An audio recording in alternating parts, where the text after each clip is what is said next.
എല്ലാ ഹാർട്ട് അറ്റാക്കും നെഞ്ചുവേദനയായിട്ടാണോ വരുന്നത്? ഞാൻ doctor Anila Raju, consultant physician, Parabrahma hospital, Ochira.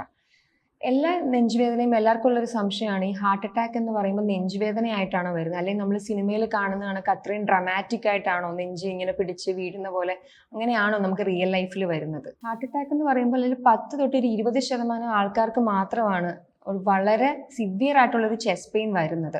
അല്ലാത്ത പക്ഷം ചെറിയൊരു തോതിൽ ഒരു ഡിസ്കംഫോർട്ട് മാത്രമേ തോന്നാറുള്ളൂ. നെഞ്ചിൽ ചെറിയൊരു ഭാരം പോലെ തോന്നുക, നെഞ്ചിലുള്ള വേദന കയ്യിലേക്ക് സ്പ്രെഡ് ആവുന്ന കണക്ക് തോന്നുക, അല്ലെങ്കിൽ കഴുത്തിലേക്ക്.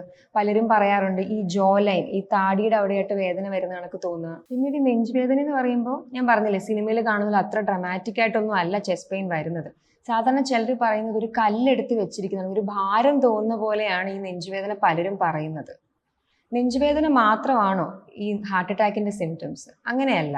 ചിലർക്ക് നെഞ്ചുവേദന ഒട്ടും ഉണ്ടാവാറില്ല, പെട്ടെന്ന് ക്ഷീണം വരിക, നെഞ്ചിടിപ്പ് തോന്നുക, വിറയൽ പോലെ വരിക, അല്ലെങ്കിൽ ഭയങ്കരമായിട്ട് സ്വെറ്റ് ചെയ്യുക, ശ്വാസം മുട്ടുന്ന കണക്ക് തോന്നുക, നടക്കുന്ന സമയത്ത് തണുപ്പ്, തലകറക്കം, എന്തിന് ഛർദ്ദിക്കാൻ തോന്നുന്നത് വരെ നമ്മുടെ ഹാർട്ട് അറ്റാക്കിന്റെ ഒരു സിംറ്റം ആണത്. ഈ നെഞ്ചുവേദന ഇല്ലാതെ ഞാനിപ്പം മുന്നേ പറഞ്ഞ സിംറ്റംസ് ഉണ്ടല്ലോ, ഛർദ്ദിക്കാൻ വരുന്ന കണക്ക് തോന്നുക, വയറ് വേദനിക്കുക, അല്ലെങ്കിൽ ശ്വാസം മുട്ടുന്ന കണക്ക് തോന്നുക, ഇതൊക്കെയാണ് നെഞ്ചുവേദന ഇല്ലാതെ വരുന്ന സിംറ്റംസ്. അതൊക്കെയാണ്, അതിനെയാണ് നമ്മൾ സൈലന്റ് ഹാർട്ട് അറ്റാക്ക് എന്ന് പറയുന്നത്. എന്തുകൊണ്ടാണ് ചില പേഷ്യൻസിൽ ഒട്ടും നെഞ്ചുവേദന ഇല്ലാതെ മറ്റ് സിംറ്റംസ് വരുന്നത്, അല്ലെങ്കിൽ ആരിലൊക്കെയാണ് ഈ നെഞ്ചുവേദന വരാതെ മറ്റ് സിംറ്റംസ് വരാൻ സാധ്യത കൂടുതലായി കാണുന്നത് നമ്മുടെ ഷുഗർ കൺട്രോൾഡ് അല്ലാത്തവർക്ക്. കാരണം ഈ ഷുഗർ ഒട്ടും കൺട്രോൾഡ് അല്ലാതാവുമ്പോൾ നമ്മുടെ ഞരമ്പിനെ അത് ബാധിക്കും. ഞരമ്പാണ് നമുക്ക് പെയിൻ സെൻസേഷൻ തരുന്നത്. ഷുഗർ കൺട്രോൾ അല്ലാകുമ്പോൾ ഓട്ടോമാറ്റിക്കലി നമ്മുടെ പെയിൻ സെൻസേഷൻ കുറയുകയും അങ്ങനെ നെഞ്ചുവേദന വരാതിരിക്കാനും സാധ്യത കൂടുതലാണ്. പലരും ഈ ഛർദ്ദിക്കാൻ വരിക, അല്ലെങ്കിൽ ശ്വാസം മുട്ടുന്ന കണക്ക് തോന്നുക, നെഞ്ചിലൊരു ഭാരം തോന്നുമ്പോൾ എല്ലാവരും പൊതുവെ നമ്മുടെ വീട്ടിൽ എല്ലാവരും മിസ്റ്റേക്ക് ചെയ്യുന്നൊരു കാര്യമാണ് ഗ്യാസിന്റെ ബുദ്ധിമുട്ടാന്ന് പറഞ്ഞ് ഉടനെ ഒരു ഗ്യാസിന്റെ ഗുളിക എടുത്ത് കഴിക്കുക.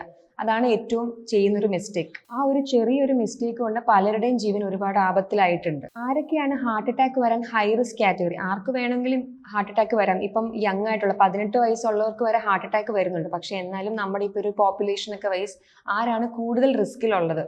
ഇപ്പം ഏജ്ഡ് ആയിട്ടുള്ളവർ, അല്ലെങ്കിൽ ഷുഗർ, ഞാൻ മുന്നേ പറഞ്ഞ കണക്ക് അൺകൺട്രോൾഡ് ആയിട്ട് ഷുഗർ ഉള്ളവർ, BP ഉള്ളവർ, കൊളസ്ട്രോള്, അമിതമായി മദ്യപിക്കുന്നവർ, സ്മോക്ക് ചെയ്യുന്നവർ, അല്ലെങ്കിൽ ഫാമിലി ഹിസ്റ്ററി, അച്ഛനോ അമ്മയ്ക്കോ അല്ലെ സഹോദരങ്ങൾക്കോ ആർക്കെങ്കിലും ഇങ്ങനെ ഹാർട്ട് അറ്റാക്ക് വന്ന ഹിസ്റ്ററി ഉണ്ടെങ്കിൽ ഇവരൊക്കെ കൂടുതൽ റിസ്ക് കാറ്റഗറി നിൽക്കുന്നവരാണ്. അപ്പം ഞാൻ മുന്നേ പറഞ്ഞ സിംറ്റംസ് ആർക്കെങ്കിലും ഉണ്ടെങ്കിൽ അത് ഗ്യാസ് ആണെന്ന് കരുതി തള്ളിക്കളയാതെ പെട്ടെന്ന് തന്നെ ഹോസ്പിറ്റലിലേക്ക് ചെല്ലണം.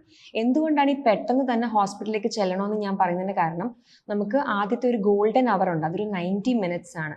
നമ്മൾ അതിനുള്ളിൽ തന്നെ ഹോസ്പിറ്റലിൽ ചെല്ലും. നമുക്ക് ഹാർട്ട് അറ്റാക്ക് ആണ് നമ്മൾ ഡയഗ്നോസ് ചെയ്യുകയാണെങ്കിൽ നമുക്ക് ഉടനെ തന്നെ അതിന്റെ ട്രീറ്റ്മെന്റ് ചെയ്യാൻ പറ്റും. അല്ല ആൻജിയോഗ്രാം, ആൻജിയോപ്ലാസ്റ്റി അതുപോലുള്ള കാര്യങ്ങൾ പെട്ടെന്ന് തന്നെ ചെയ്യാൻ സാധിക്കും.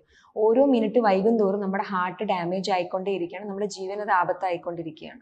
ഞാനിപ്പോൾ മുന്നേ പറഞ്ഞ പോലത്തെ സിംറ്റംസ് എന്തെങ്കിലും നിങ്ങൾ കാണുകയാണ്, ഞാൻ പറഞ്ഞ ഹൈ റിസ്ക് കാറ്റഗറിയിലാണ് നിങ്ങൾ വരുന്നതെങ്കിൽ ഗ്യാസിന്റെ ടാബ്ലറ്റ്സ് കഴിച്ച് വീട്ടിൽ തന്നെ ഇരിക്കാതെ പെട്ടെന്ന് തന്നെ ഹോസ്പിറ്റലിലേക്ക് ചെല്ലേണ്ടതാണ്. ഇതുപോലെയുള്ള ടിപ്സിന് വേണ്ടി പരബ്രഹ്മ ഹോസ്പിറ്റലിലെ പേജ് ഫോളോ ചെയ്യുക. Thank you.